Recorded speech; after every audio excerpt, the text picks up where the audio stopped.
Have you found yourself wondering, is there something more? If so, then you, my friend, are a dreamer in waiting.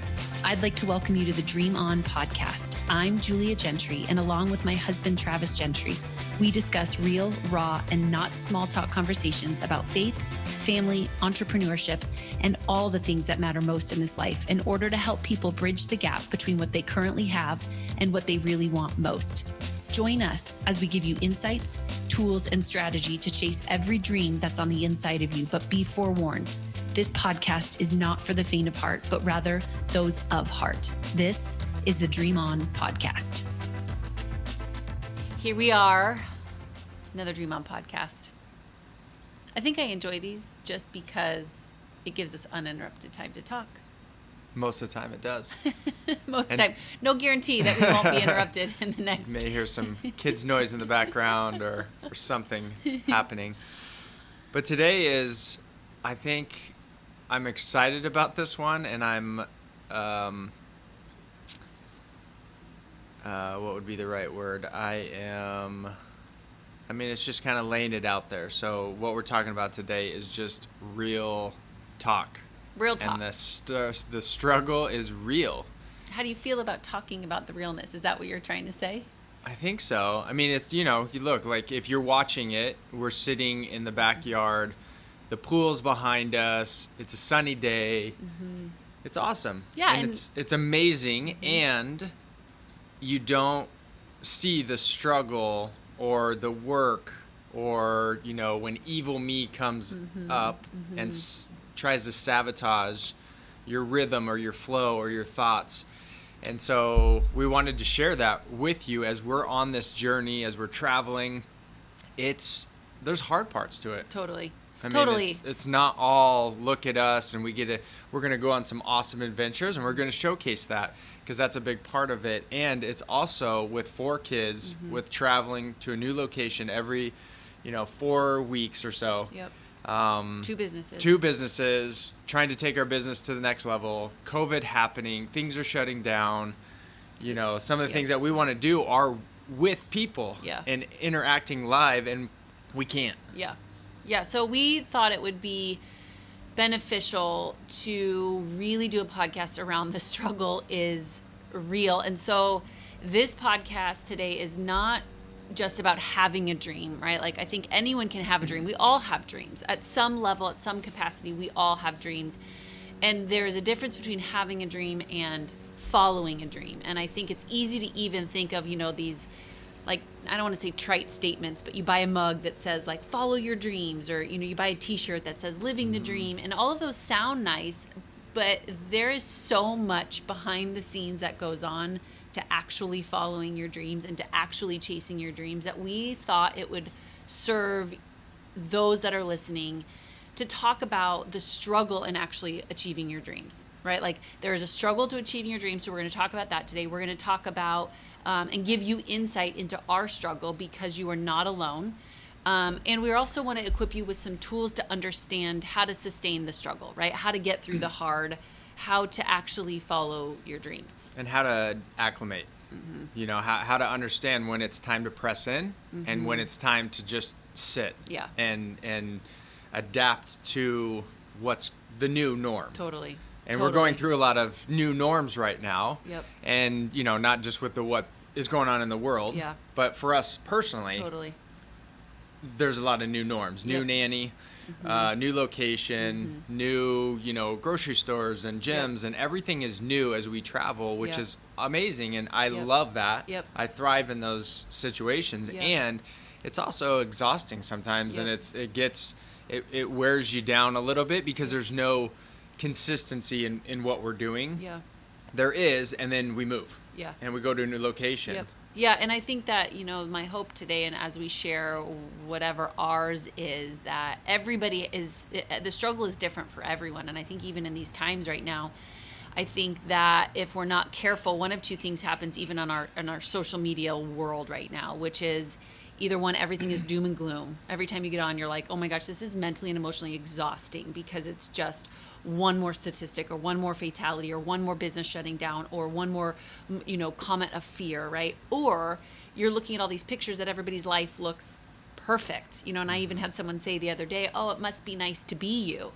And there was a part of me that was like, yes, I mean, this is awesome. This is what we wanted to do, what we've always wanted to do. And the other part of me was like, oh, honey, either A, you have no clue, or B, I'm doing a really bad job of communicating that the struggle is real and it is hard and we're born for this. And we've talked about it before, like pick your heart. Yes. So what mountain do you want to climb? Mm-hmm. You don't want to climb a mountain and get to the top and look around and you knew deep down inside that you should have been climbing and pursuing and going after something totally different. Okay, wait, let's talk about this though, because there's two things here that I think are most people aren't accustomed to the uncomfortability, right? So a couple podcasts ago, we talked about picking your hard, which is really just this whole idea that at some level, everything is hard. Being single is hard. Being married is hard. Having one kid is hard. Having 4 kids is hard.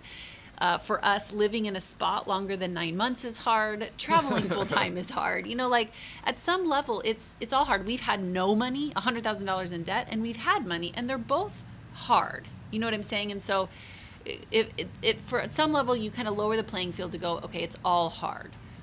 But then you just keyed in on something that I think is really important to talk about today, which is how do you pick your hard? And if we use an analogy, it's like a mountain, right? So answer me on that. How do you know how to pick your hard? How do you know how to pick the mountain that you want to be climbing? I think I mean, deep down at a heart gut level, like there's these desires that you have, mm-hmm. and most of the time they don't go away. So whether you had them as a kid or a teenager or out of college, and you pursued them and then you stopped because maybe it wasn't productive, or you had kids and you had to get a real job, whatever that looks like. Yep. Or you settled down in a place, but you've always wanted to live somewhere else or experience something, or what you want to pursue is not in your current environment. You have those thoughts and those desires are like innately in you. Okay, but you also said something that I think is huge. You keep coming back to it. Yeah, you keep circling where it's like circling it. And for me specifically, it's one of those things that it's like I caught the bug of real estate. Uh-huh. I pursued it. We tried other things. I went back into real estate. I backed down from it and pursued or got distracted and traveled and different things. But it's like this thing inside of me, if I don't press into this, if I don't give it 110%, it is going to eat me alive, because I know what I'm capable of doing, and I know that there's people out there waiting for me to help them with this tool and this knowledge that I have acquired over the last 12 years. Yeah, it's your mountain.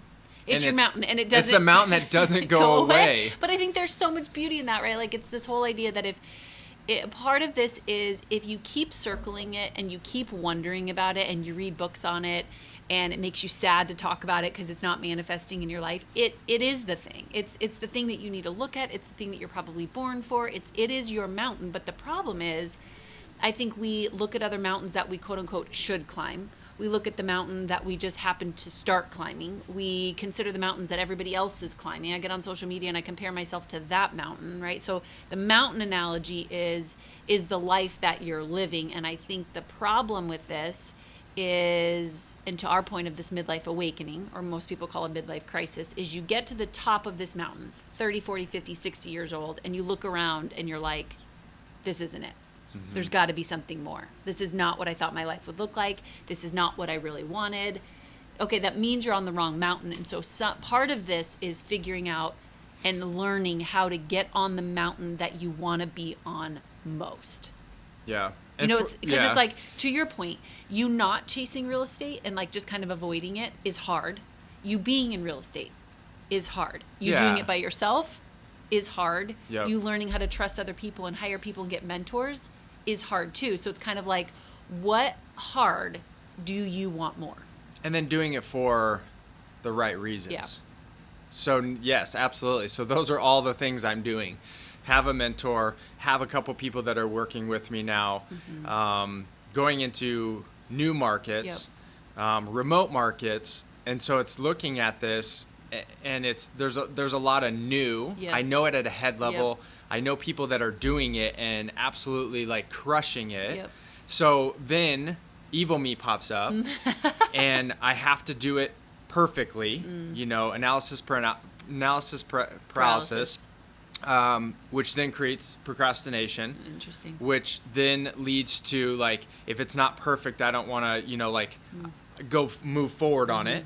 I don't want to have the failures, even though at a head level I know that I have to have those to get through and to gain that knowledge to be able to do in different markets and multiple properties, and trust people, trust the process, trust the numbers specifically in real estate to be able to go. And then one of the biggest things that I have personally struggled with over the years of knowing that I can have what I've seen other people accomplish, and lying to myself of saying it's going to take too long. Oh, okay. So there's so much in everything I just heard you say that this is what's fascinating to me about following our dreams, is that there's tons of different types of hurdles into achieving our dreams. I mean, I think we're seeing this right now. You and I talked about this even before this podcast. Like, how do you deliver a podcast when people across the world right now their dreams are literally being shut down or closed, or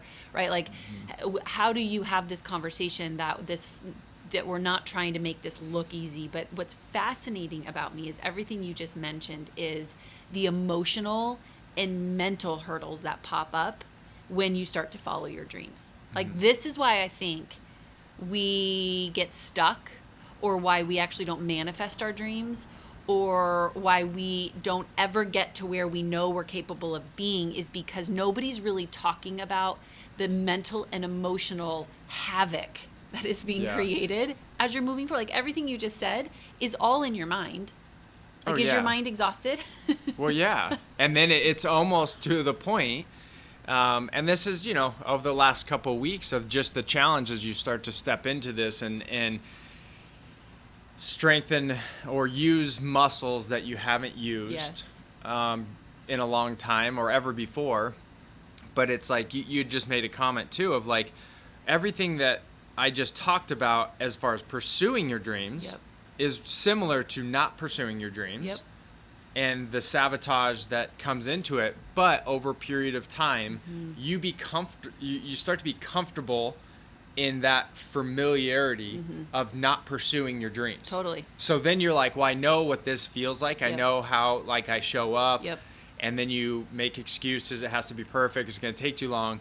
And so then you never go to, I'm going to follow my dreams because you're starting over.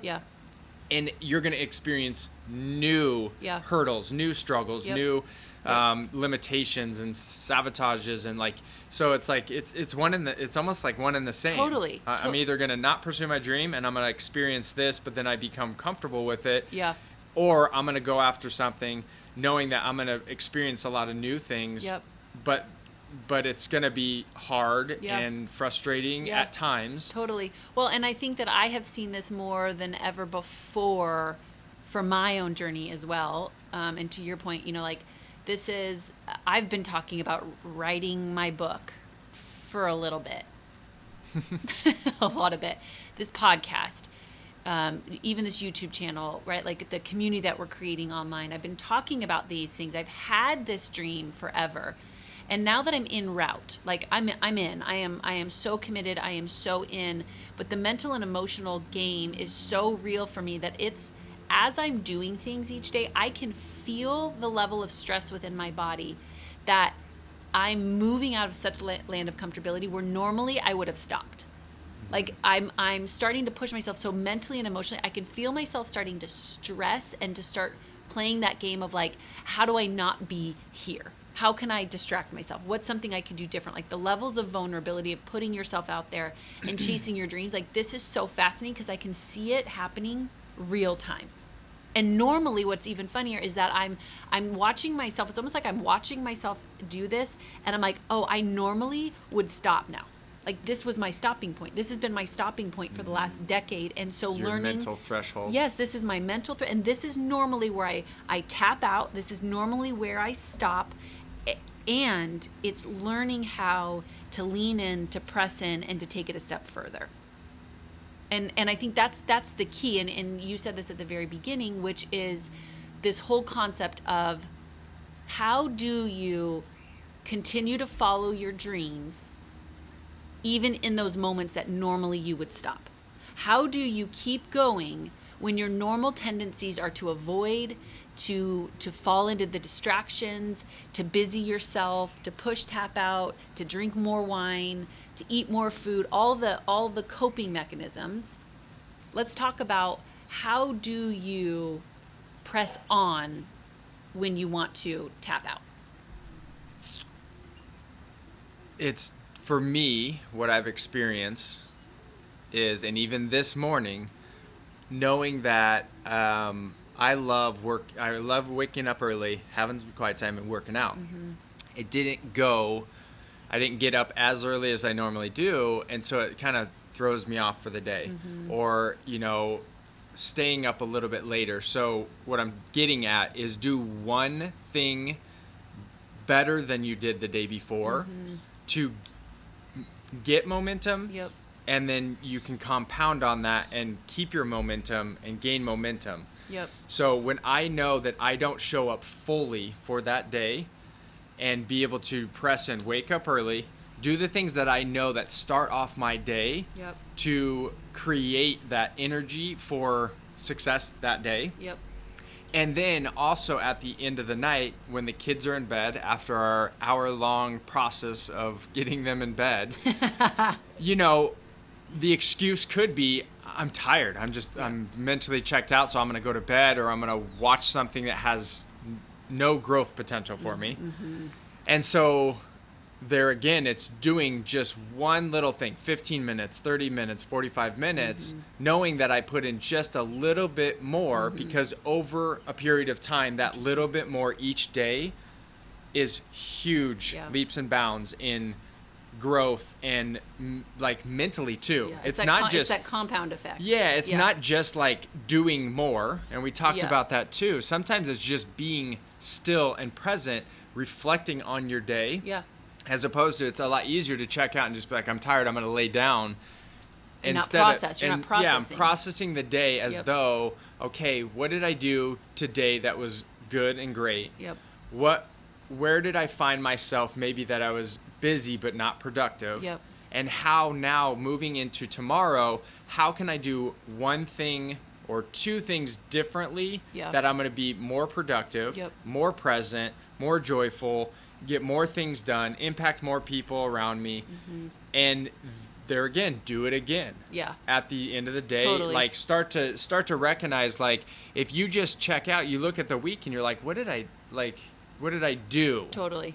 And then what happens is the compound effect's going to happen no matter what. This is what's so amazing about this concept. So what I heard you say is 0, right? Like if we're going to give a 1, 2, 3 throughout this podcast today, if we may, we're going to start at 0, which is, you just said you got to create the energy. But the irony in this is that it's hard to get up and create that energy, right? To sit in a place of meditation, to pray, to work out, to create the energy. But if you just roll out of bed, do what you always did, turn on the news, pour yourself a cup of coffee, you're creating energy that way too.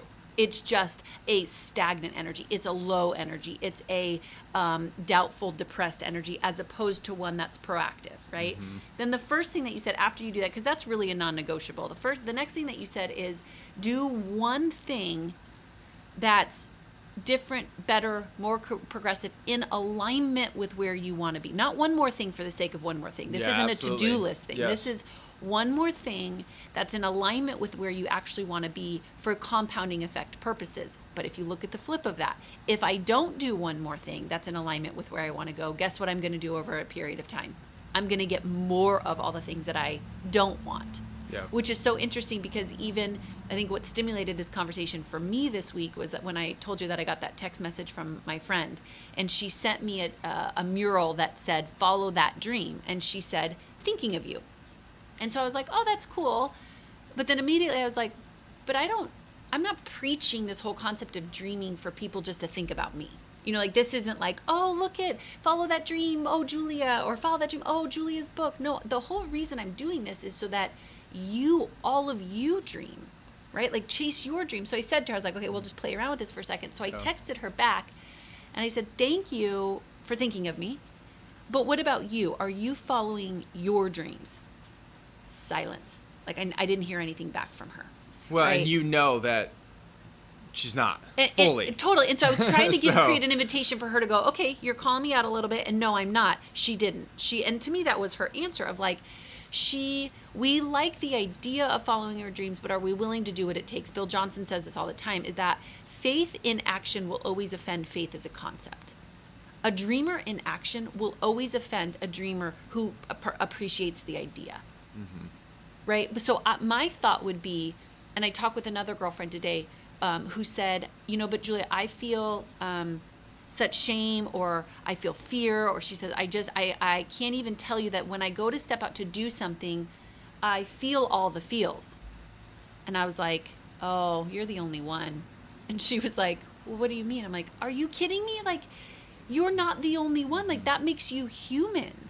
And I think that would be my biggest notice and awareness, is that even though I feel fear of judgment, or I feel stress because I'm putting myself out there, like I'm saying this in my mind, I'm allowed to feel whatever I need to feel. And in fact, that makes me human, but it doesn't make it true. You know what I'm saying? Like, I can feel afraid, but that doesn't mean this isn't what I'm supposed to be doing. It means that I'm just scared to do it, but I know that I can do it. So it's like, feel your emotions, but don't let them be your truth. And I think, dictate your actions, totally, which create your reality. Yes. And so I think that part of this is recognizing that as you start to follow your dreams, you have to let yourself feel everything that you're going to feel, but not to be making decisions just from feelings. They're information. Oh, interesting. I feel afraid. I feel shame. I feel like someone's going to judge me. I feel angst or anxiety. Just a feeling. It's just information. Yeah. That's been a game changer for me as of late. Because I need to do this anyways. This is still the mountain that I want to climb. And so I still need to climb it. So I need to feel the fear. And I need to still stay in alignment with where I really want to be most. Yeah. That would be my input. Yeah. Yeah, as you were saying that, and going back to, we'll kind of jump around here a little bit, going back to kind of, what I've heard other people say of like, well, that's going to take a long time. And it's like a week, a month, and a year are going to pass regardless of what you do. And so looking back, and I've told myself this of, that's potentially going to be a lot of work. It's going to take, 5 years or 10 years to accomplish the dreams, the goals that I have. Yep. And now the time has passed. It's going to pass no matter what. It's going to pass no matter what. But I couldn't tell you, it's been a year, 2 years, 3 years where it's like I've jumped in and out of and playing with my dream and not staying on the course. Yeah.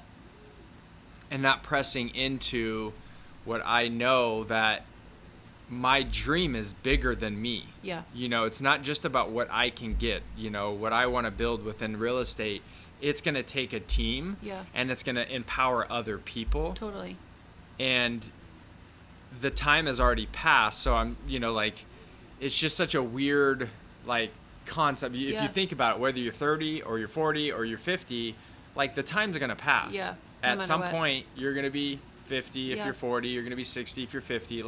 It's going to come and go. Yep. So, you got to do it. You have to look at it from the perspective of what is in me. If I don't do it, and we were talking about this, if I don't pursue this and go after it when I'm laying on my deathbed or when I die, that would be the one thing. There's a few things that I'm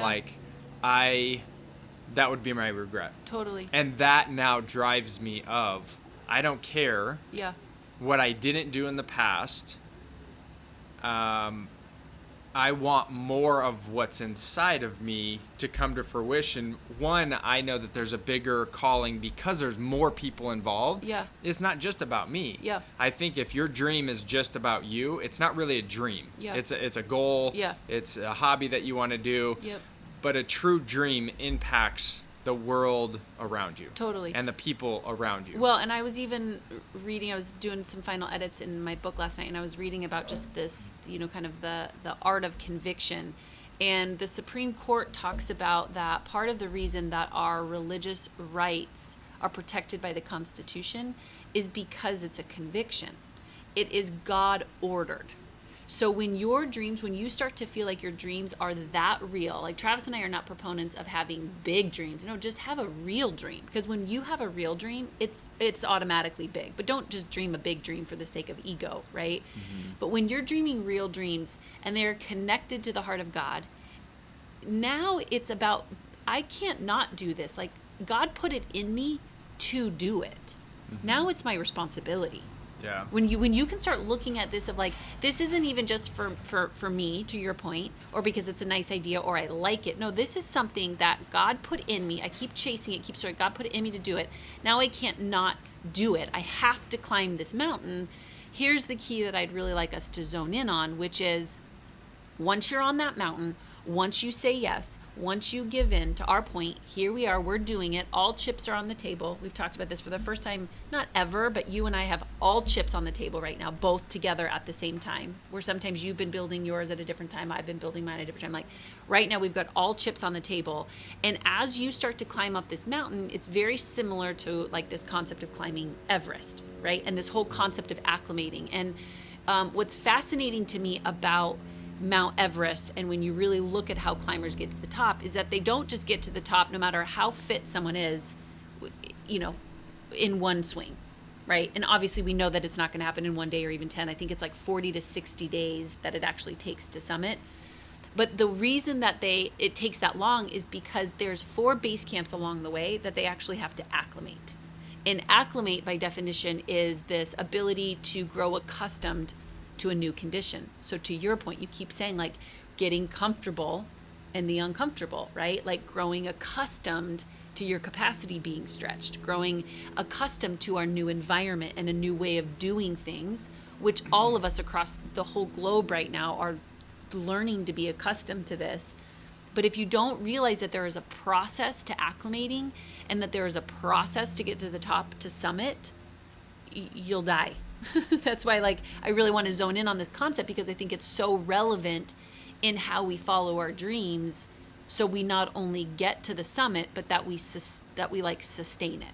Yeah. And sometimes within that same thing, you, from a social environment, sometimes it looks like, and you are taking a step backwards, like acclimating. So yes. you hike up.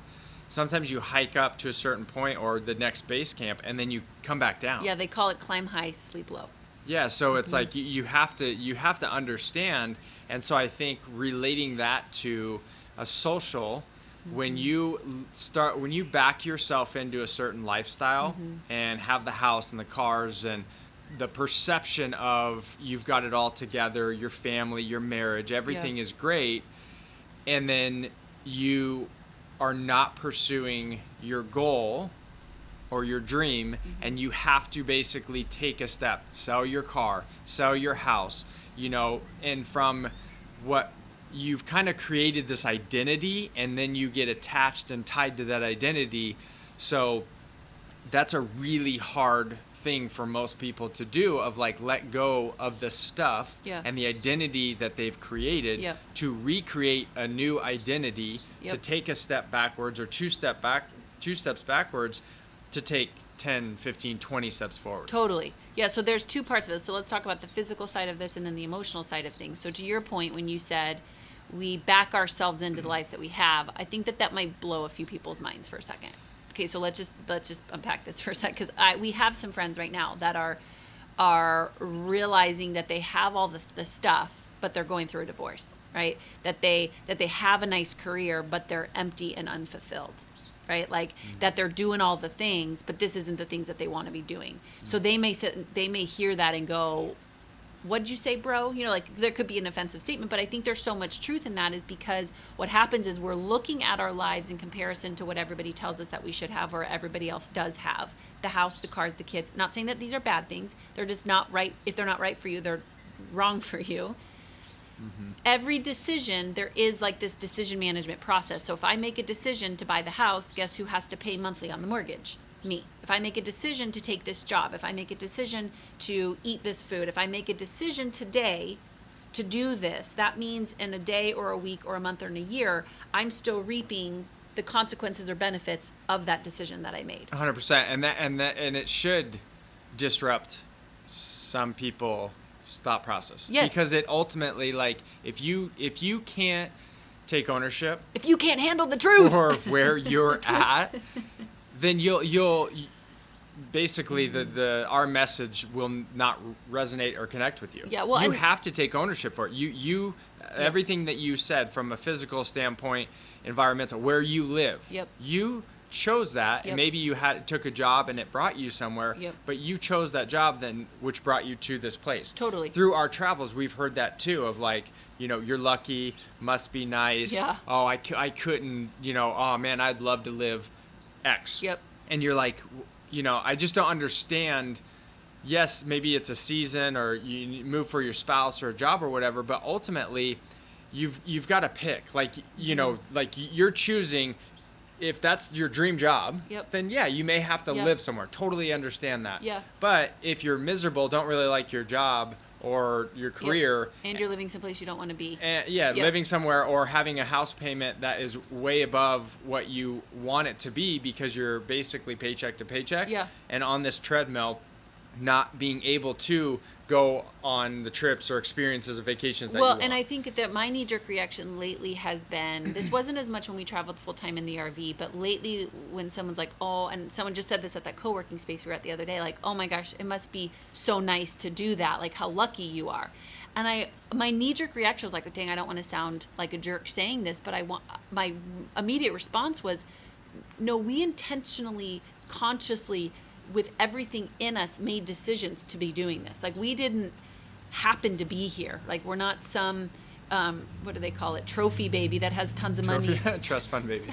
Did I say trophy baby? I'm a trophy baby to my parents. Our kids are trophy babies.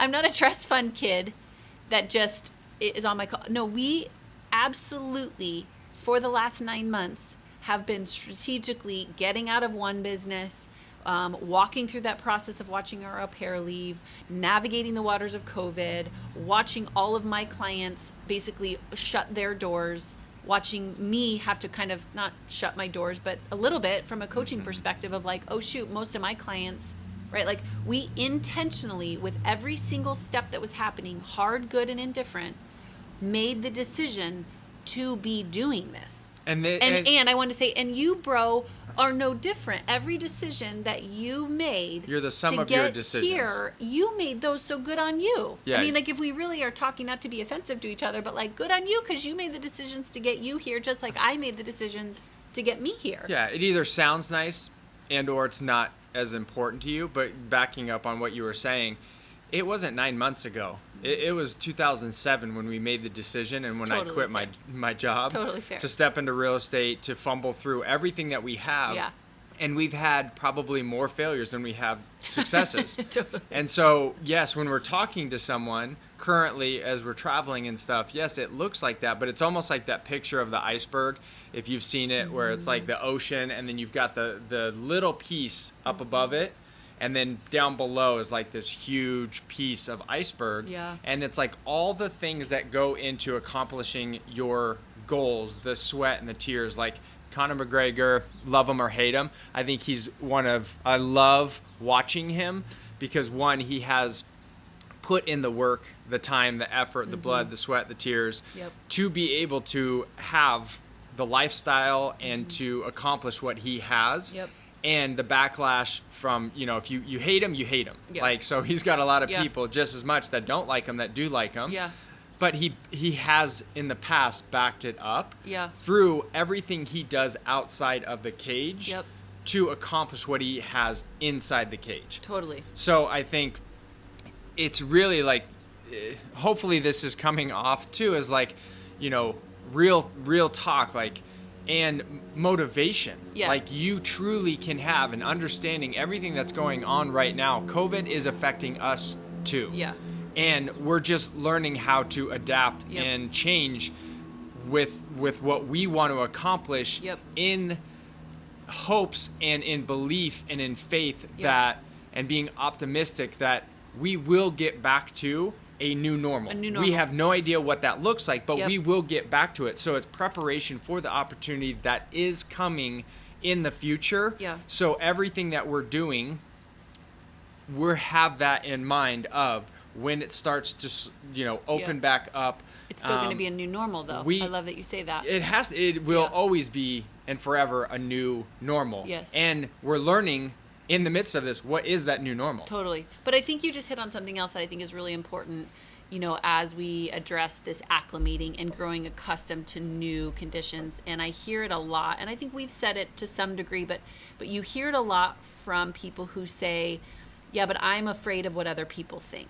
Like, I'm really nervous about like what other people are going to say or what other people are going to think. And then what happens to that, if you really consider the consequences of caring more about what other people think than what God's put on you to do, that means that ultimately you care more about what other people think than what God's called you to do. Mm-hmm. Like, at the end of your life, you're going to look back and go, I cared more. I put more emphasis and attention on what other people what other people thought about me than what I actually thought about me. Mm-hmm. Which is when we give our power away. When the minute that I care more about what other people think about me or my dreams, means that I'm giving my power away. And I think, to your point of Conor McGregor, and something you've said for years and reminded me, is that 1/3 of the people will love you, 1/3 of the people will hate you, and 1/3 of the people will just be indifferent. Always, no matter what you do. And if we continue to focus on making everybody like us and making sure that nobody judges us and making sure that, we just kind of do the status quo, then what happens is we no longer care and we detach from what we think, which is when we start a war within ourselves. Yeah, which we could probably do a whole podcast on that, because we were groomed to fit in from a social aspect and also environmental. You go through school and your objection for the most part is to kind of fit in. And you're learning in the same system that everybody else is. Yeah. And so when you step outside of that family system or structure, your environment, of course you're going to get people that don't understand it. Totally. But I also believe that calling will also set those people free. For sure. Or they will disconnect from you and go the opposite way. But how many people that we've had in our life that it's actually pissed them off a little bit based off of what we would say to them, because we want to speak truth, and the truth will piss you off before it sets you free. Yes. And then also to see what has happened in their life, knowing like the reason why it rubbed them wrong was because they weren't living It's what was inside of them. It's 100% convicting, is when you watch someone who's at any level. I mean, I think that shows an area to dream, right? If you notice that you're getting jealous or offended or, right, oh, they're really loud and obnoxious about what they believe in, or, oh, she's got a really nice body, or they have, like, they're impacting so many people. I think the tendency is, well, there's probably an area that you want to level up in your own life that instead of spending so much judgment on what they're doing or worrying about what they think about you, just do it. Mm-hmm. Just do it, and then you don't need to be having that conversation, right? But I think that how you start to get through this to the point of acclimating is that how you bring this tool of acclimation into your own life is you have to realize that there are different mountains that you can climb. The goal here is to pick the mountain that you want to be on the top of the most. That's really what it comes down to. We're not trying to make this sound so crazy easy, because it's not. It's really simple, stupid, hard. Mm-hmm. It is really hard. But if we could dumb it down to make it so elementary level and simple that maybe we'll actually do it, the goal is to find the mountain that you want to be on top of the most, the results that you want most, not short term necessarily, not ego, but the one you want the most. Then is, I'm going to have to acclimate along the way to get to the top of the summit, because the reality is I have a different belief system and routine and patterns and habits down here that probably aren't going to take me to the top of the mountain. And just like in Everest, when they come to each base camp, not only are they active resting and refreshing their bodies and eating food and making sure that they're nourished, they're taking gear off. They're letting go of things that don't serve them. And so when we do this in our life, we have to mentally and emotionally and spiritually grow accustomed to a new condition. We have to get comfortable with people judging us because of our decisions. That was such a good visual if you think about it, because they actually have Sherpas and I think mules or that pack in food and supplies, and as you get higher, you have to. So if you look at it from a perspective of like, that's mental trash. Yes. Yeah. So you have to like empty out that mental trash. Like, oh, I care what people think. Trash. You have to get rid of it. And then as you get to the different levels, one, you gain a strength. A new strength, a new awareness, and you have to let go of what was. Because it won't serve you and allow you to reach your peak. Totally. The potential that you have inside. That's good. Yeah, and so here's the line is. The line is, we have to go, okay, when do I need to do one more push-up, to your point? When do I have more in me that I can do a few more, that I can lean in, I can make a few more calls, I can ask for some more help? And then when is it time for active rest, to where you've hit your limits for that day or that week or that month, right? I've hit my capacity of understanding. I'm feeling God's love in a way that I've never felt it. My marriage is starting to grow. My finances are starting to increase. Like the book is almost done. Like right. Like any level of finding your limit and going, okay, I have got to acclimate. I mean, I know that you and I say this all the time. I have to acclimate and grow accustomed to this newness of passion, love, vulnerability, even hard, uncomfortability, whatever we want to call it. Sometimes it's even acclimating to new levels of anger. Anger isn't bad. It's just an emotion. Right? We only make it bad because we tend to make bad decisions when we're angry. So therefore, quote unquote, anger is bad. No, it's not. It's just an emotion with information. So we have to grow accustomed to this new territory, if you will. We got to hunker down, climb high, sleep low, grow accustomed to it, because we need to be ready for where we're going. And I would also say, for me personally, how I function, I think everyone functions a little bit different. A little bit more. That's what I'm saying. A little bit more each day. So even when I know mentally, I'm like, I'm tired, or those excuses pop in my head of why I'm not going to do whatever it is, or make one more phone call, or do one more sprint, or whatever it is that I'm doing. It's do just a little bit more. It could be one more, it could be 5 more, and then acclimate. Right, but that's your whole point of climbing high, sleep low. They could just get to the base camp. So if we're using this again as an analogy, you could just do the things that you said that you were going to do, which is getting to your base camp. But then you're going to tell yourself, I need to go higher. And the reason that they climb higher is because they're preparing themselves for where they're going, but then they come down and acclimate. Totally. And I totally understand that. I'm just saying from a perspective of, for some people that are listening, it's a little bit more each day. And when they do acclimate, they don't climb every day. Agreed. So they stay at that base camp too. So sometimes doing nothing is better than doing something. Totally. So just like working out, I can't go to the gym and do chest every single day. I won't grow. I won't get the full benefits out of the workout. So you have to know when to press in, when to do a little bit more, and when to back down. And acclimate. And that acclimation could be a day, it could be a week. And so looking at it from different areas of your life, relationally, physically, spiritually, when do you need to press in? When do you need to acclimate? Well, and it's so funny because I just talked to a client yesterday and I said, how you doing? And she says, I'm acclimating. And it's hysterical because you're like, you know exactly what they're talking about. And then don't use that as a crutch and excuse. It wasn't. No, I'm not saying that. I'm just saying, so, but here's what she said. She's like, I'm having deeper more meaningful conversations with my partner than ever before. And he is responding and I am responding. And she's like, and so we're just acclimating because we've never talked this deep before. But I was like, you're doing it. And she's like, and we're doing it. We're leaning in hard, to your point, harder than we have, deeper than we have, more rich and meaningful, more honest than ever before. And we're actively participating and going, okay, like just soak here for a second. Like, let's take a couple of deep breaths. Let's grow accustomed to this level of depth so we can climb more, because there's going to be more. Right. And so it's so fun when you get to be in this type of conversation with people who know, to your point, the balance, who when you call them on a certain day and they're like, I'm acclimating, baby. And you're like, oh, so much love. I got so much love for where you're at, because when you know you're acclimating, you're taking a couple deep breaths to go, I can do this. I can do this. Take a couple of deep breaths, put my sights on where I'm going. Don't look back. Don't look down. Rest, because I got to get up and climb in a couple of days again. Yeah. And I love, because you've been kind of coaching them, and they've gone through the Dream Factory work.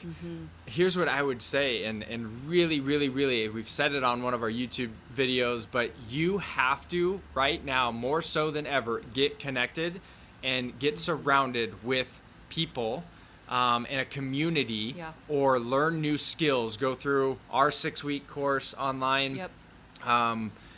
You have to be around people that are going to challenge, because you can, and that's why I said that, you can make the excuse, because if there's no accountability, if you don't have a coach or a mentor in your life, or a community of people that know when you're using that as a crutch. You're like, bro, you've been acclimating for 25 years. I get that. Like, so I would say right now, it's so important to surround yourself on a, whether it's a daily kind of devotion or something that you're getting, or a coach or a mentor or community that can call you out when you need to be called out, support you when you feel weak, encourage and challenge you. Like right now, you have to get connected, whether it's our community or someone else's. You have to go get connected. And if I could give a shameless plug, and I even said this to my sister-in-law the other day, this is why we're starting our membership site called Dream Together. And now, in these last 6 weeks, I've been talking to pastors all across the country who, they're the groups, they have these small groups at church, and they go, normally we would have thought that these would have done really well, but what's happening is that COVID is causing everybody to start isolating, but they're not coming back out. They're not even getting online to doing small groups. They're not even seeking counsel and counseling and being together in any fashion, because they're kind of, quote unquote, burnt out of Zoom or one more online meeting. But the problem is, now I'm isolating. And the minute I'm isolating, I'm starting to think I'm the only one that's depressed. I'm the only one that's lost my job. I'm the only one that feels fear. I'm the only one that's just so freaking over this. And then what happens is we start to pull back and retreat, and we start to lose that momentum and connection with ourselves, other people, and God. And the shameless plug is about this Dream Together membership site, which is designed to get you in a conversation that's not only encouraging, but is challenging. One that's not only going to help you see what you can't see, but is going to push you towards what you want most, and is going to remind you of these ongoing tools, that you're not alone, and it only works if you work it. Like we can have all the tools in our tool belt, but if I don't pick up the hammer and actually hit the nail on the head, it's not going to work. Darren Hardy says it. He says something along the lines, is everyone knows what to do or how to do it. It's just, are they willing to do it? Are you willing to do it? And totally. So it's, the how-tos are out there. But it's getting connected and showing up, because you get what you put in. You get in return. So it's not just about you either. It's about serving the community or people around you. So you can't just be getting filled up. We got to go. You have to go give it out to the world and the people around you too. So it's kind of holding your hands open as opposed to closed, or just looking at, okay, fill me up, I need, as opposed to I need, yes, and I'm going to pass through to the people that are, below me in whatever, physically, mentally, spiritually, relationally, that I can go fill up, because they need help. They need a hand to get unstuck of where they're at their level.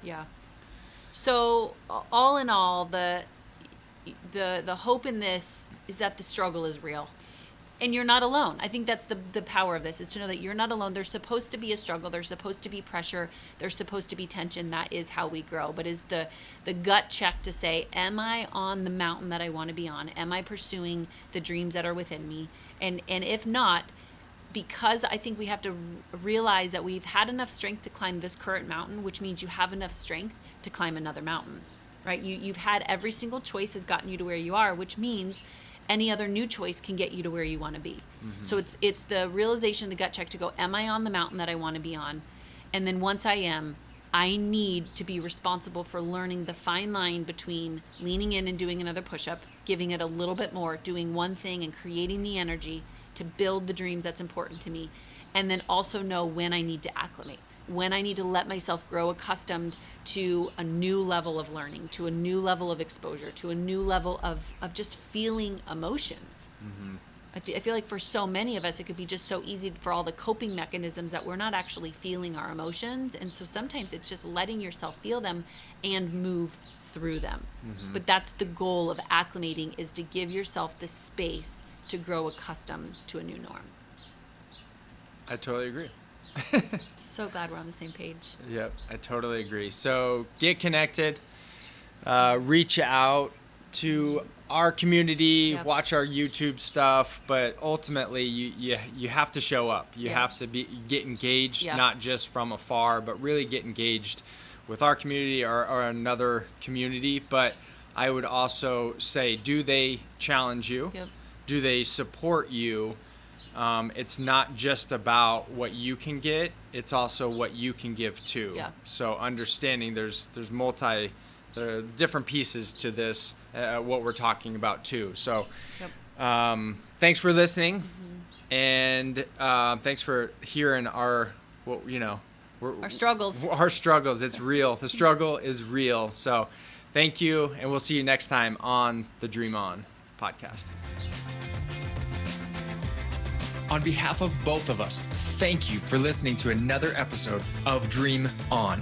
Don't forget to visit our website, The Dream Factory & Co., for all the show notes and other tools and resources to get you unstuck, clear, and helping you reprogram your thoughts and beliefs so that you can live out your dreams with a community that supports and challenges you. Until next time, Dream On.